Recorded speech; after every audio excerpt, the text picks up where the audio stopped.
Hello! We're live again. Blessed Sunday! Happy Sunday, happy Monday. Para sa mga nag-uumpisa ng kanilang linggo. Oo. Kami ulit, si Shine and June. Coming to you live dito sa NC, USA. So, andito tayo for our day 23 of our Go Live Challenge, October 20, 2024. Yeah. So, 11 days na lang at magdo-November na. Bilis. Ang bilis ng panahon. Nag-start na lumamig dito. So, we're excited to share about ano ngayon, topic that affects all of us. Ayan. Oo. Guilty rin ako dyan. Minsan. So, we will be talking about time management. Ako din, guilty ako dyan. So, whether you are balancing your career, family life, personal life, kailangan meron tayong time management.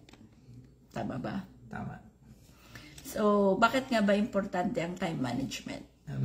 Hindi lang importante ang time management, mahalagang oras, bawat oras. Oo, time is precious. Gold, yeah. Time is gold. Time is gold. Doon nagka-come up yung quote na yun. Oo. Time It is gold. our valuable resource. Tama. Tama ba? Kasi once it passes, you can never bring it back. Kasi lahat naman tayo, meron lang tayong 24 hours in a day, di ba? Pero it is how we make those hours different. And depende sa'yo kung saan mo yung ginugugol. Yung 24 hours, 6 hours tulog, 8 hours or 12 hours duty. So ilang oras na yun? Sobra-sobra na. So parang katulad sa akin, 12 hours ang duty ko. So, meron akong 12 hours extra. So, 6 hours dun, tutulog mo na lang. Oo, 6 hours yung tutulog. Tapos, kasama pa yung preparation mo pagpasok sa trabaho. So, parang kulang yung 24 hours mo. So, kailangan natin i-manage yung ating time. So, why it is important? So, unang-una, it increases our productivity. Kasi, when you manage your time, you can accomplish more.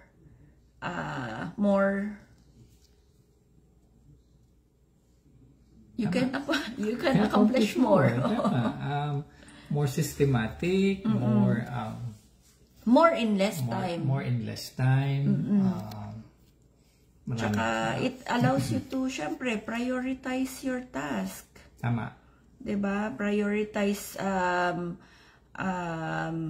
your task according to the importance at tsaka yung urgency. Tama ba? Tapos, at tsaka syempre, pagka meron kang time management,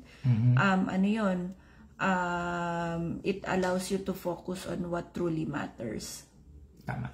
So, second important thing is to, time management, reduces stress and prevents burnout. Kasi, poor time management often leads to last-minute deadlines. Yung cramming. Which is causes stress and anxiety. Ano ko dyan? Naalala ko dati nung nagre-review ng board exam ng nursing sa Pilipinas. Kumbaga parang kung kailan malapit na, tsaka magka-cram. Maskin hindi yung board exam, yung yung sa mga estudyante. Diba? Tsaka lang sila mag-re-review kung halimbawa kinabukasan na ang exam. Pero, ma-share ko lang din. Kasi parang merong study na ginawa.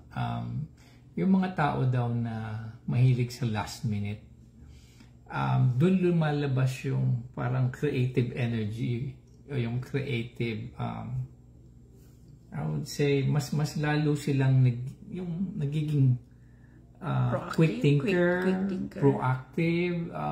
Meron daw ganun, ha? Oo. Meron ganun. Pero yun nga, case-to-case basis naman yan. Pero we are talking about in general kasi may mga taong hindi ganon ka, alam mo yon, creative thinker, ganon. So, kailangan pa rin na yung meron silang time management skills. Tama. So, third importance ng time management is promoting work-life balance. Kasi ang effective time management ensures that you allocate time not just for your work, but also for your personal, family, hobbies, kung meron man.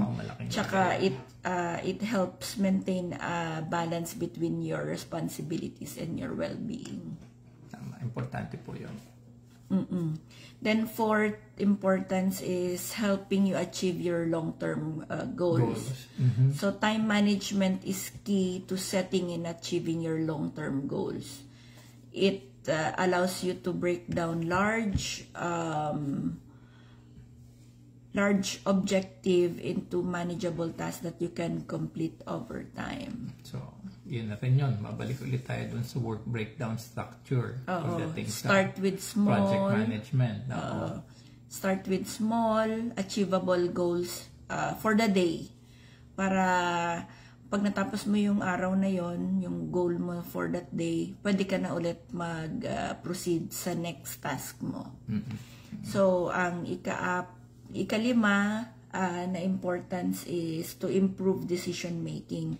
Kasi with good time management, you're forced to prioritize tasks and focus on what matters importantly, which leads to better decision making.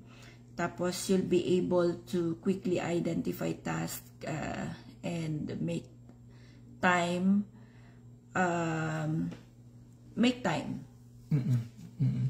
Oh, yung iba kasi sa sobrang, di ko alam, may mga experiences ako sa trabahong ganyan eh. Parang they create dependency sa kanila. Siyempre, siguro for security of tenure, gusto nila nakadepende lahat sa kanila. So, to the point na hindi na nila na ma-manage effectively yung kanilang mga tasks, yung kanilang mga activities. Kasi nga, masyadong overwhelming na yung mga dumadating sa kanilang activities, yung mga tasks.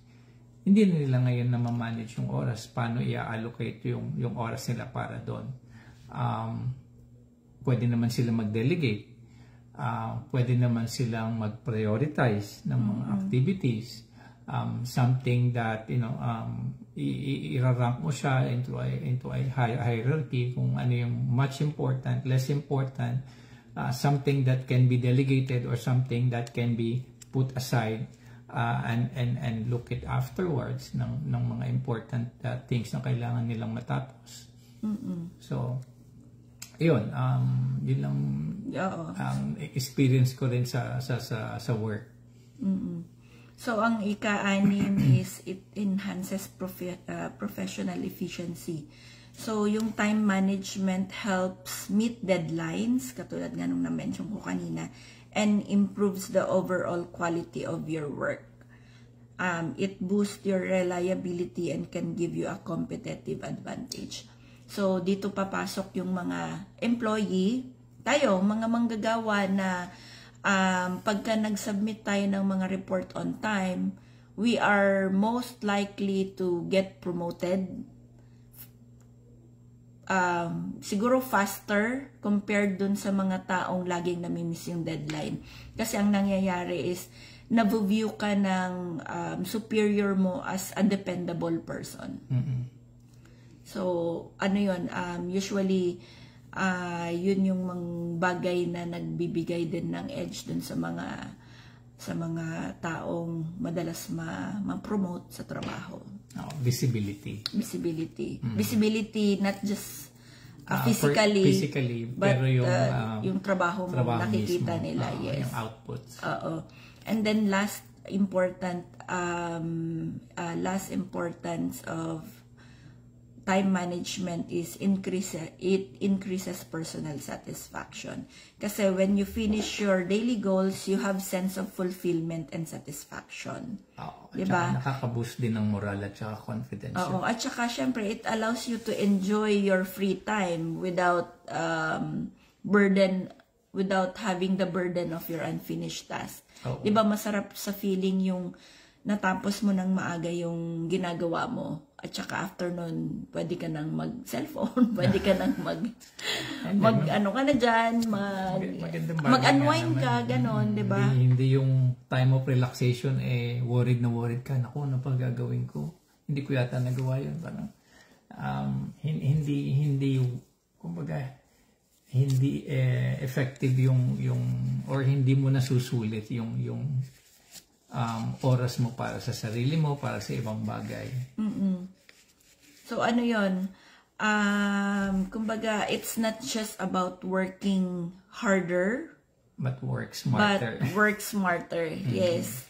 Ano yan kumbaga palagi nating naririnig yan, work smarter, not harder. Totoo yun. Kasi ang tawag dyan, by doing so, you're just making most of your time para syempre ma-enjoy mo yung professional success mo at saka yung personal life mo, 'di ba? Tama. Oo. At saka lagi nating tatandaan na time is our most valuable resource. Kasi katulad nung na-mention niya kanina, once it's gone, you can never take it back. 'Di ba? Hindi tayo tumatandang paatras. Palaging forward, looking forward. So, with that being said, we encourage you po na just take a moment to reflect. To reflect on how you are currently managing your time. Yeah, share it in our comment section. What can improve?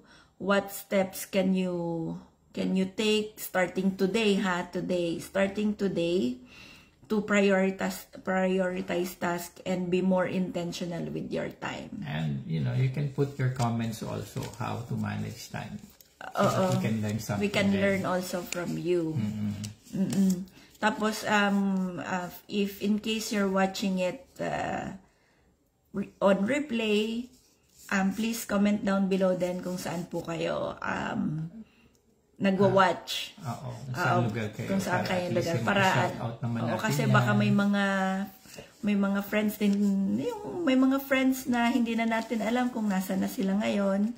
So at least alam natin kung saan nakakarating yung ating go live.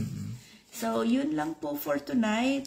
So I hope sa mga nag-uumpisa pa lang ang araw, may you be able to apply our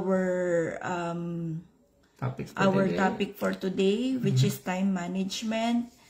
And then for those who are having a good time management skills, please comment down below. Please share your suggestions. Hi Jake, kumusta sila mami mo?